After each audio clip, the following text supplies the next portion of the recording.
आज के इस वीडियो में बात करेंगे श्रीदेवी की रहस्यमय मौत की कहानी के बारे में। क्या हुआ था 24 फरवरी 2018 को कि जिसके बाद हम में से किसी ने भी फिर कभी श्रीदेवी को जीवित नहीं देखा। तो चलिए बात करते हैं। ये जो फरवरी का महीना 2018 में आया था, ये फरवरी का महीना जाते जाते श्रीदेवी के चाहने वालों से उन्हें छीन कर ले जाएगा, इस बात का अंदाज़ा किसी को नहीं था। उस वक्त भी नहीं जब श्रीदेवी अपने ही परिवार की एक शादी में शामिल होने के लिए यूएई जा रही थीं। उनके पति की बहन के बेटे यानी भांजे की शादी में पूरा कपूर परिवार रसल खैमा में था। रसल खैमा क्या है? यूएई जो है, यूनाइटेड अरब एमिरेट्स, ये 7 देशों का एक समूह है। दुबई है, शारजाह है, आबू धाबी है और रसल खैमा भी उनमें से एक है।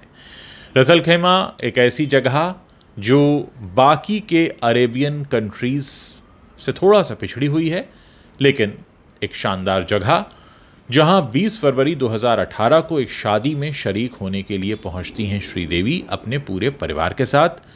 21 फरवरी को मेहमान थोड़ा आराम करते हैं और ज़्यादातर मेहमान 22 फरवरी को भारत वापस आ जाते हैं। लेकिन श्रीदेवी ये फैसला करती हैं कि वो 22 तारीख को दुबई में रुकेंगी। अब दुबई में रुकने का ये जो फैसला है वो उनका अकेले का होता है, इसलिए उनके पति बोनी कपूर और उनके पूरे परिवार के बाकी के लोग भारत वापस आ जाते हैं। 22 तारीख की शाम को जो जुमेरिया होटल है, वहाँ कमरा नंबर या यूं कहें कि स्वीट नंबर 2201 में चेक इन कर लेती हैं श्रीदेवी 22 फरवरी की शाम को, और 22 फरवरी की शाम को ही उनके पति बोनी कपूर मुंबई वापस आ जाते हैं।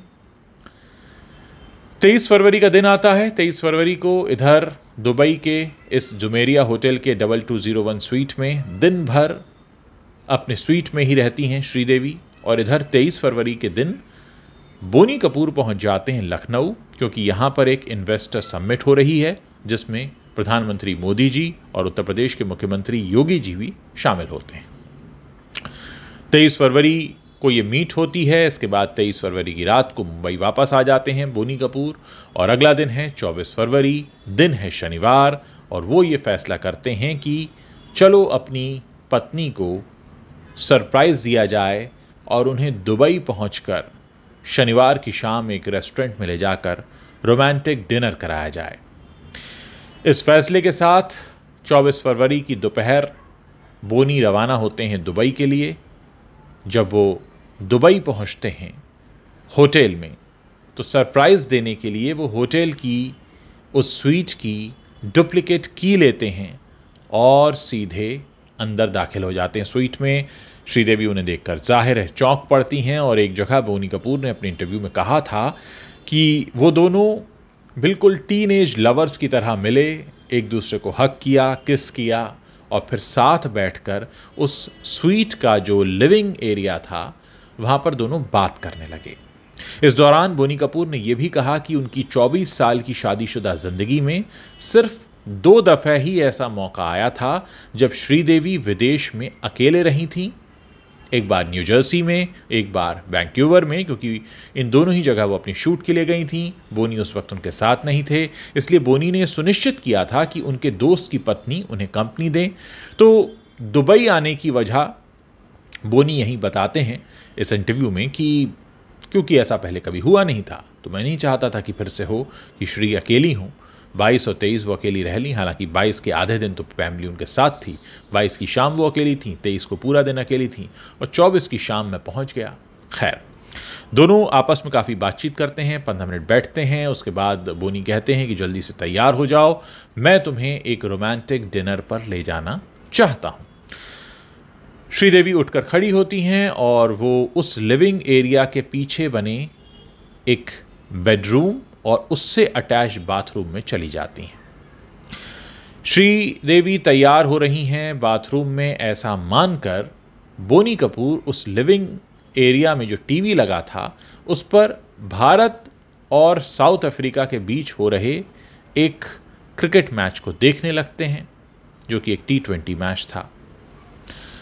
मैच देखते देखते शाम बढ़ने लगती है और बोनी को अचानक चिंता होती है कि आज सैटरडे इवनिंग है, अगर हम वक्त पर नहीं पहुंचे तो हो सकता है जिस रेस्टोरेंट में मैं ले जाना चाहता हूं वहां हमें कोई अच्छा सीटिंग एरिया ना मिले। इसलिए उन्होंने श्रीदेवी को, क्योंकि वो जान कहकर बुलाते थे, 2 बार आवाज़ें दी लेकिन कोई जवाब नहीं आया। वक्त करीब 45 मिनट का हो चुका था, उनको लगा 45 मिनट काफ़ी होते हैं तैयार होने के लिए। इसके बाद उन्होंने वहीं एक इंटरकॉम लगा था जिससे कि वो बाथरूम में डायरेक्टली बात कर सकते थे। उन्होंने 2 बार कॉल किया, रिंग पूरी गई लेकिन कोई जवाब नहीं आया। तो बोनी कपूर को घबराहट हुई, वो उठकर खड़े हुए, तेज़ कदमों से उस बाथरूम की तरफ बढ़े, नॉक किया, दरवाज़ा खुला था, अंदर से आवाज़ नहीं आई। तो उन्होंने दरवाज़ा खोल दिया और अंदर का जो नज़ारा था उसे शायद देखने के लिए बोनी कपूर तैयार नहीं थे। अंदर बाथटब में श्रीदेवी पूरी तरह से डूबी हुई थीं, लेकिन हैरानी की बात ये कि उस बाथटब से पानी की एक बूंद तक बाहर नहीं आई थी। उन्होंने घबराहट में श्रीदेवी को टटोला, उन्हें ऐसा लगा कि कुछ अनहोनी तो नहीं हो गई है। इसके बाद उन्होंने अपने एक दोस्त को फ़ोन किया, एक डॉक्टर को फ़ोन किया। डॉक्टर ने आकर ये डिक्लेयर किया कि इनको कार्डियक अरेस्ट हुआ है और अभी इस दुनिया में नहीं है। इसके बाद पुलिस को सूचना दी गई, इंडियन एम्बेसी को सूचना दी गई, उनके शव को एक हॉस्पिटल में पहुंचा दिया गया जहां उनका मंडे को पोस्टमार्टम होना था।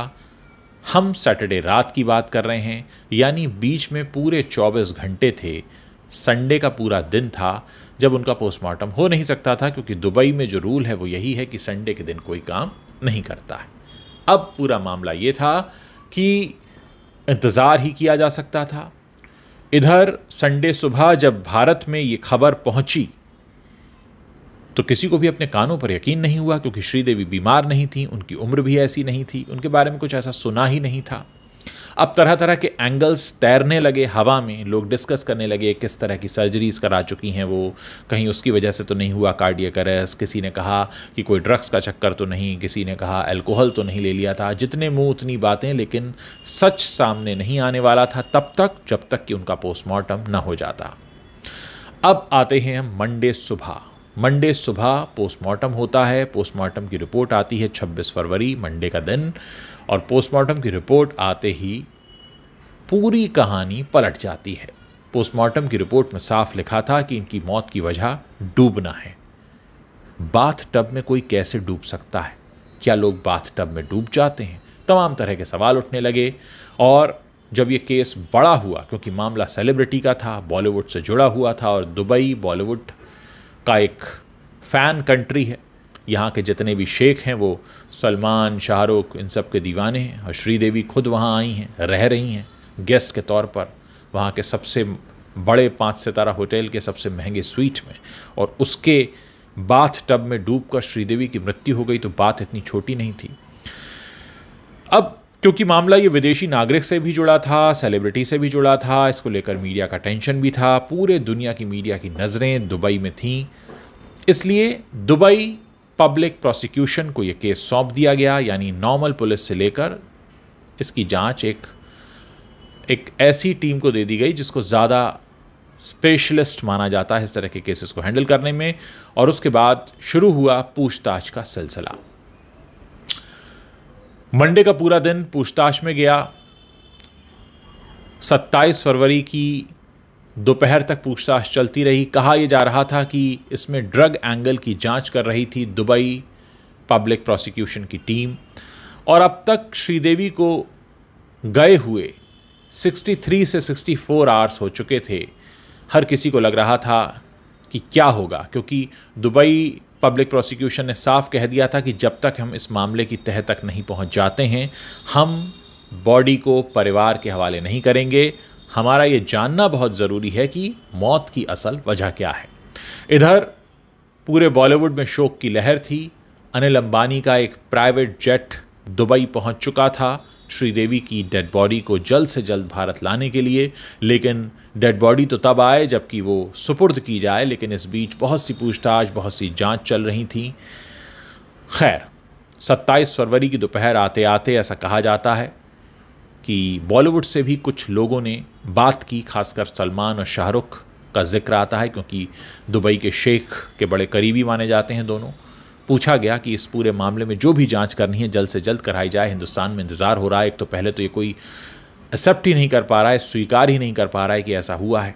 खैर, 27 फरवरी यानी मंगलवार की दोपहर आते आते ये क्लीन चिट मिल गई दुबई पब्लिक प्रोसिक्यूशन से कि मृत्यु डूबने से हुई है, ड्रग एंगल कोई सामने नहीं आया है और कुछ भी ऐसा नहीं है जिसकी वजह से हम इस बॉडी को यहाँ रोकें और ये बॉडी हवाले कर दी जाती है।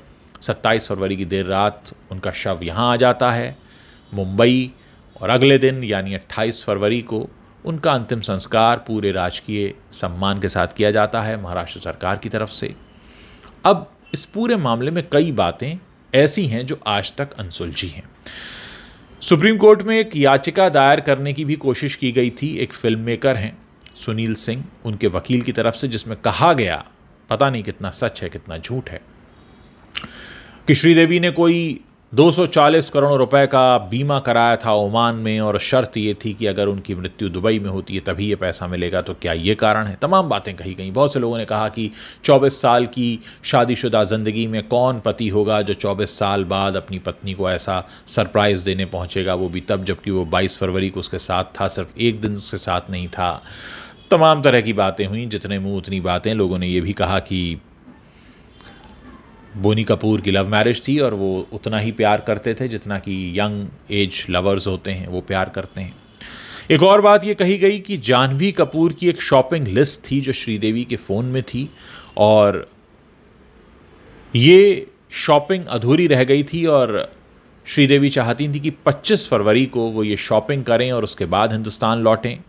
ये बात भी सामने आई कि श्रीदेवी के पूरे परिवार को ये लगता था कि उनको अकेले रहने की आदत नहीं है, इसलिए वो घबरा रही होंगी, परेशान हो रही होंगी, इसलिए भी बोनी को जाना ज़रूरी था, ये भी कहा गया।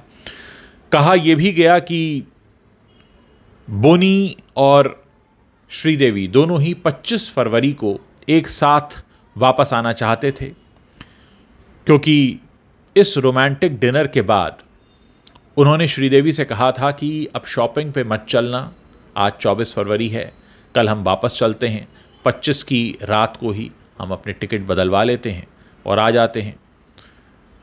अब क्या सच था क्या झूठ था शायद कोई इसे जान नहीं पाएगा, लेकिन तमाम तरह की बातें होती रहीं। बहुत से लोगों ने कहा कि उनकी बहुत सी सर्जरीज हुई थी तो क्या उसकी वजह से कॉम्प्लिकेशंस हुए, कुछ ने कहा कि क्या अल्कोहल लिया था।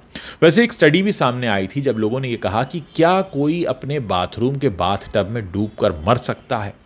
दोस्तों, आपको जानकर हैरानी होगी कि पूरी दुनिया में लगभग 2000 मौतें हर साल बाथ टब में डूबने से होती हैं। यहाँ पर मैं बाथरूम में हुई मौतों की बात नहीं कर रहा हूँ, बल्कि स्पेसिफिकली बाथ टब में डूबकर मरने की बात कर रहा हूँ। 2000 लोग मरते हैं। हमारे हिंदुस्तान में भी केरला में कई ऐसे मामले हुए हैं। वो बात अलग है कि जब मामला सेलिब्रिटी से जुड़ा होता है तो हम कई तरह के सवाल सोचते हैं।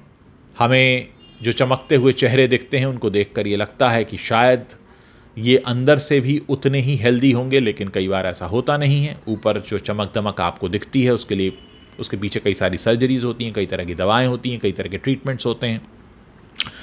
बहरहाल ये सच कभी सामने नहीं आ पाएगा कि आखिर क्या हुआ था। क्या श्रीदेवी बेहोश हो गईं फिर डूब गईं, या वो पहले डूबी बाद में बेहोश हुईं?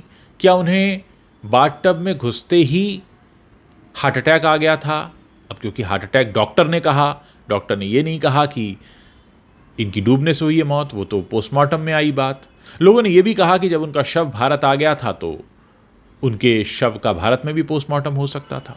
27 फरवरी को बहुत कुछ हुआ। 27 फरवरी को न सिर्फ पोस्टमार्टम रिपोर्ट को सही मानकर दुबई पब्लिक प्रोसिक्यूशन ने शव हवाले कर दिया, बल्कि उस दिन उनका पासपोर्ट भी कैंसिल किया गया क्योंकि श्रीदेवी जब जीवित थी, चलती फिरती थी, तब वो पहुंची थी दुबई। उसके बाद उनका शव आ रहा था, इसलिए वहाँ से एक डेथ सर्टिफिकेट उनका इशू हुआ, पासपोर्ट कैंसिल हुआ, तमाम तरह की फॉर्मेलिटीज़ हुई। लेकिन कई बातें हैं जिनसे राज खुले नहीं, और बहुत सारी ऐसी चीज़ें भी हैं जो एक क्वेश्चन मार्क की तरह हमेशा रहेंगी कि आखिर इतनी हेल्दी दिख रही श्रीदेवी, जो शादी के वीडियो में भी दिखाई देती हैं, जो शादी उन्होंने अटेंड की अपनी मृत्यु से 2 दिन पहले। कहीं से भी देखकर नहीं लग रहा था कि वो किसी तरह के टेंशन में हैं, प्रेशर में हैं या तबीयत ख़राब है। फिर किसी ने सही कहा है कि जब मौत आती है तो कुछ पता नहीं चलता, इंसान यूं ही चला जाता है। वाकई कुछ लोगों की ज़िंदगी जितनी अजीब होती है, मौत उससे कहीं ज़्यादा अजीब होती है। और शायद जब भी ज़िंदगी और मौत के अजीबोगरीब किस्सों का जिक्र होगा, श्रीदेवी का जिक्र ज़रूर आएगा। आपको क्या लगता है, क्या हुआ होगा? खैर, ये सारी बातें हैं जो हम सिर्फ अब कर सकते हैं। जो होना था वो हो चुका, लोग उसमें बहुत सी चीज़ें ढूंढते हैं, लेकिन अफसोस कि अब उन चीज़ों को कोई ढूंढ नहीं सकता। वो डूबना था, वो बेहोश होना था, वो कार्डियक अरेस्ट था, या सब कुछ एक साथ हुआ। बहरहाल हिंदुस्तान ने बहुत ही खूबसूरत अदाकारा को बस यूं ही खो दिया, और आज श्रीदेवी एक याद बन के हम सब के दिलों में ज़िंदा है। मुझे ज़रूर बताइएगा कि क्या आगे भी आप और इस तरह की सच्ची कहानियाँ सुनना चाहते हैं, ताकि मैं कोशिश करूँ और इस तरह की कहानियाँ आपके लिए लेकर आता रहूँ।